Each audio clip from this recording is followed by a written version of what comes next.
I'm Sean Aylmer, and this is Fear and Greed's Sunday feature interview. I'll be back again tomorrow with another weekday episode of Fear and Greed, the normal mix of business news and interviews that sets you up for a successful day. In the meantime, enjoy our Sunday feature interview.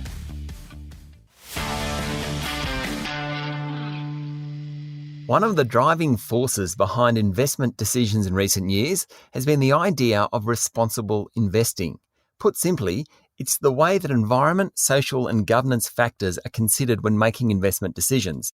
A lot of businesses are now choosing to declare their position as responsible investors, but it also exists at a personal investment level, with more people now opting to align their financial goals with their beliefs. Louise Lakomy is a director with Crystal Wealth Partners, a current board member of the Financial Advisor Standards and Ethics Authority, a certified financial planner, and previous director of the Financial Ombudsman Service. And she joins me this morning. Louise, welcome to Fear and Greed. Thank you. Let's start with the basics. What exactly is responsible investing, and is that different to impact investing? Responsible investing is about, for most people, making a better future. And what it focuses on is areas of improvement when it comes to the environment, when it comes to companies.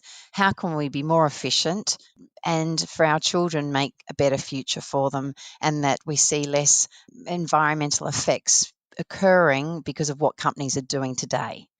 And the difference, we've got impact investing, and what typically impacting investing is, it uses the power of money for good.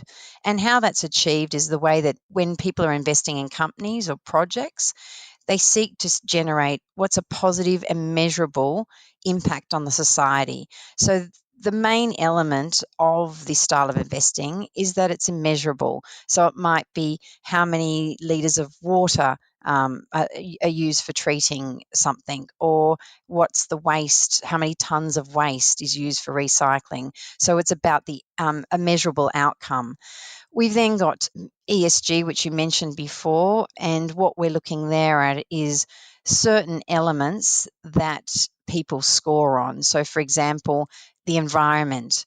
What are companies doing to reduce their carbon footprint on the world?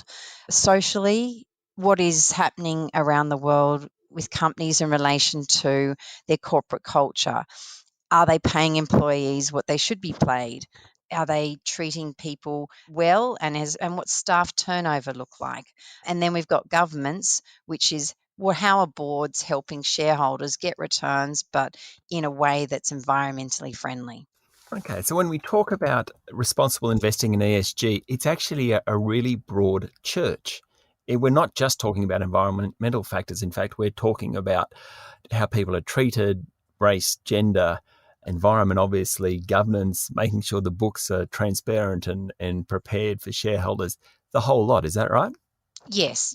And I think, when a client comes into me and says, I want to invest ethically, and I say, well, what does ethical mean to you? And they go, well, I don't like tobacco, or I don't like gambling. But there's many elements to it. And initially in our business, we started looking at, screening out those elements because that's what people wanted. But when you look at it from an overarching point of view, it's actually much, much deeper. And that's what clients, when I say, well, we're actually looking at the corporate culture, and they go, oh, the corporate culture. I say, well, it starts at the top. If there's a corporate culture that says we're not going to put up with polluting the environment, we want to make sure that we're doing good for the future, then, as I said, it comes from above and it comes from the board about what changes they want to make today, which can be costly and have no economic impact for the company, but it's about what the future effects for our environment and how they can help for the future. So I suppose one of the big debates has always been whether, if you invest responsibly, do you get the same returns as if you don't have that as part of your parameters? What's the evidence there? A lot of the evidence suggests that the returns are actually a lot better. And I know a lot of people, if you look back 10 years ago, were skeptical about that. And I'm not sure that occurred many years ago, but there's real evidence, and we see in the ethical models that we've put together, that companies that are more efficient are actually returning better income and capital growth for shareholders. Right, and that is something there's real data to prove that. Yes, there is. There is very strong data, and I know in Australia, the association have put out data to show that the returns have been outperforming from those companies. And it's about these companies that get screened. So they get screened, and typically what happens, they get scored. And there's a lot of data from Morningstar to show that the companies that get the highest scores are actually the companies that are doing very well when it comes to returns. I mean, there's so much to unpack in all that. When you talk about screening out companies, so you can screen out tobacco companies are obvious and gaming companies. What about companies that are improving? So there are some industries, some companies in dirty industries who are actually making inroads into improving their carbon footprint, for example, or their governance or the way they treat people. Are they still, do you have to reach a certain point, or are you allowed to invest in them in as much to encourage them to keep doing it? I have a conversation with clients regularly, and Woodside is probably the stock that I stands out in our portfolio that clients go, I don't want to invest in that. So it's an oil and gas company for those who don't know, Woodside Petroleum. Yep. Yeah, so oil and gas. So in most people's minds, well, they've polluted the waters with oil. So all the bad things about oil companies come to mind. What they don't know, and what we educate them about, is that there are companies that are changing their ways and that are now able to pass our screening. And Woodside is an example in our portfolio. One of the reasons is that it's now we see as ethical stock in our portfolio is they've teamed up with Monash University in Melbourne, spending over $16 million. And what they're doing is research on reducing the carbon footprints in the world. So they're looking at efficiencies and technology, investing in the future. And so we can't always put people in, silos saying, okay, that's what they are, that's what they're going to stay about. This is about, we all make mistakes, and this is about ensuring that those mistakes, companies recognize it and that they move forward. And if they do move forward, then we're happy to include them in the portfolio. But again, it's not just about the environment. They have to be also socially and governance. Their awareness has to be across all those areas for us to give them a score that passes to be able to include it in what we classify as our ethical portfolio. Louise, stay with me. We'll be back in a minute. My guest this morning is Louise Lakomy, Director with Crystal Wealth Partners and previous Director of the Financial Ombudsman Service. So how do you judge a company like AGL, which uses fossil fuels to create electricity and is a very dirty company on one side, but on the other side, it's also Australia's largest renewable energy provider? At the moment, that one isn't in our portfolio, but so it's a combination. So as I said, what we do is we've got a system internally that scores every company, and what we do is if they score under 25, then they're out of the portfolio. If they're borderline around the 25, we talk about what has kicked them out of that scoring system.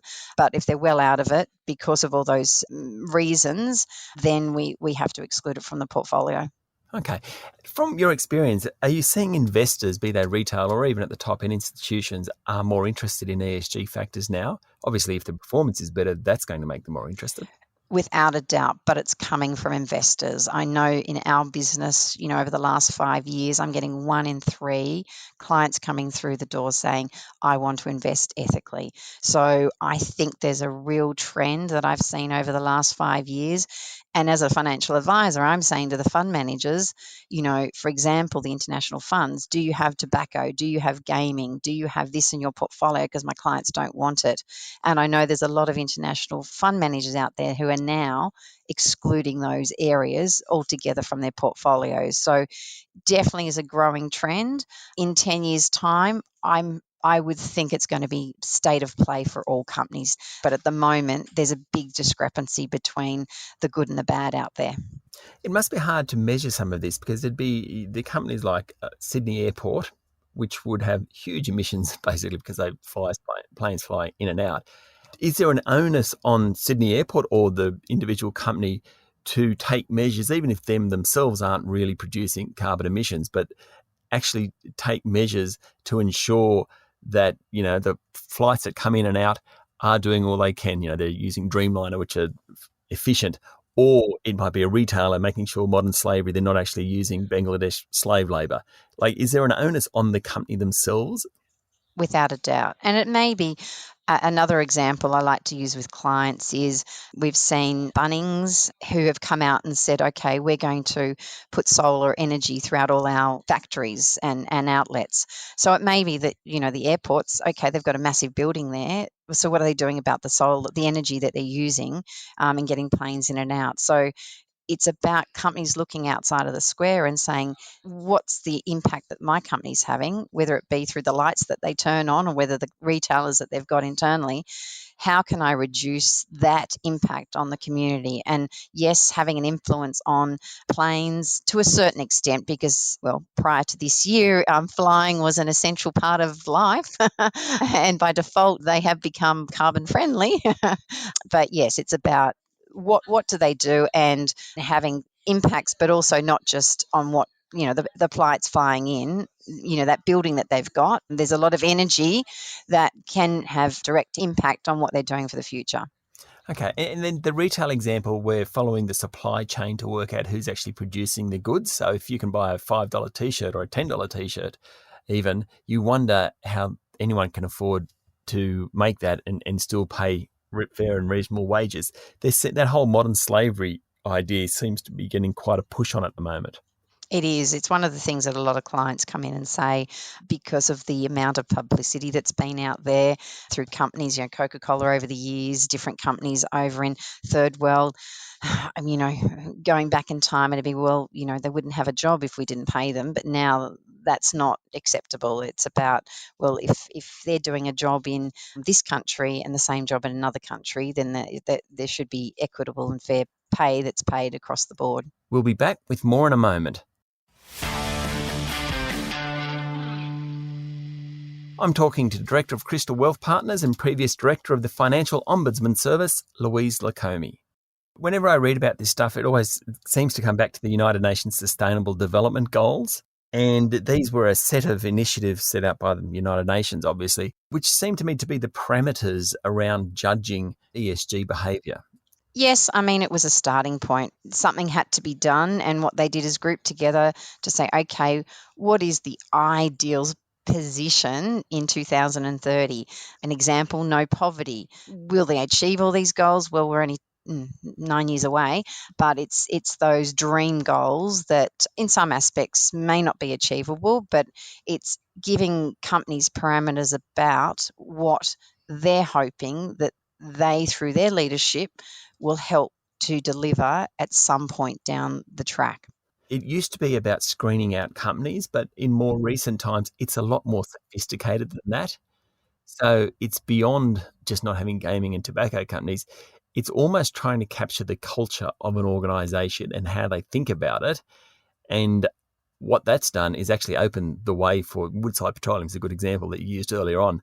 You can have Woodside Petroleum in your portfolio because the culture of the place is to actually improve. And that's sort of become more important than really an absolute, gaming or tobacco company. Yeah, otherwise, if we stay stagnant and say, okay, we're going to have no tobacco, no gaming, these companies may be spending millions and millions of dollars and reducing their carbon footprint, and the companies of tomorrow really making changes, and we're being blindsided from old beliefs. So, and as I said, I mentioned earlier that that's how we would, when clients, 6-7 years ago would come into us and say we want to have an ethical portfolio, the way that we would deal with it internally was screen out tobacco, screen out gaming, because we'd say to the clients, what do you believe is ethical investing? And the normal reaction is to take those stocks out. However, we've come a long way with the sophistication about how businesses can be scored around, as I said, not just what they do in the environment, because it's all 5 years ago, it was all about their carbon footprint and the government saying, okay, you'll get a score of X depending on your carbon footprint. But over the years, people have learnt, well, the board has a lot to do with the outcomes of the company. So they should be scored. And also, bad publicity. That's another thing. For example, the banks, they don't score well. The reason being, in Australia, over the last couple of years, we've seen the Royal Commission. So it's that bad publicity about what they've done in the community that affects their scoring. And at the moment, they're not part of our ethical model because of, from a social aspect and governments, they've scored poorly over the last few years. But the banks are spending millions of dollars to rectify that. And will they be part of our portfolio in the future? I'm pretty sure they will be, because again, they'll do everything they can to ensure that they hopefully fix their ways. Well, I mean, ANZ only this week has pulled out of funding of the Port of Newcastle on the basis of that, I think. Yes, yeah.